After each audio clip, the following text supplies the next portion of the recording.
మనం రాసే ట్యూన్‌లో కొన్ని గుండు కత్తుకుపోతాయి. కొన్ని గాల్లో తేలిపోతాయి. అయితే ఈ గుండు కత్తుకుపోయే ట్యూన్‌లు రాయాలంటే తెలుగులో మ్యూజిక్ టిప్‌లు ఆడిస్తారు మామ. ట్రిగ్గర్స్ ఇస్తారు తీసుకో. ఫస్ట్‌ది నోట్స్ అన్నీ పక్కపక్కనే ఉంటాయి. మధ్యలో ఏదో ఒక నోట్ కొంచెం లీప్ ఉంటూ ఉంటది. అంటే ఫర్ ఎగ్జాంపుల్ తరరర తరరర తరరర తరర లేదంటే తరరా తరరారరర తరరా తరరారరర తరరారరరర తరరారరరర.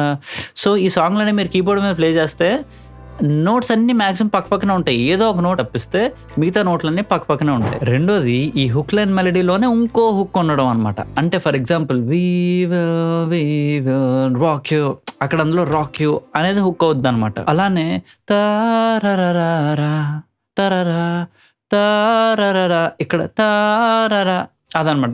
అది స్టాండ్ ఔట్ అవుతది. అలాంటి ఒక స్టాండ్ ఔట్ పాయింట్ ఉంటే లేదంటే ఆకట్టుకునే పాయింట్ ఉంటే మిగతా మెలోడీ కొంచెం డీసెంట్‌గా ఉన్నా ఇవి అవి కలిపి కుమ్మేసుకోవచ్చనమాట. సో, ఈ ట్రిక్కులు వాడి నువ్వు సాంగులు రాయి. దాని తర్వాత నీ కాంటాక్ట్ లిస్ట్‌లో ఉన్న ప్రతి ఒక్క పాప నీకు పడకపోతే నన్నడుగు.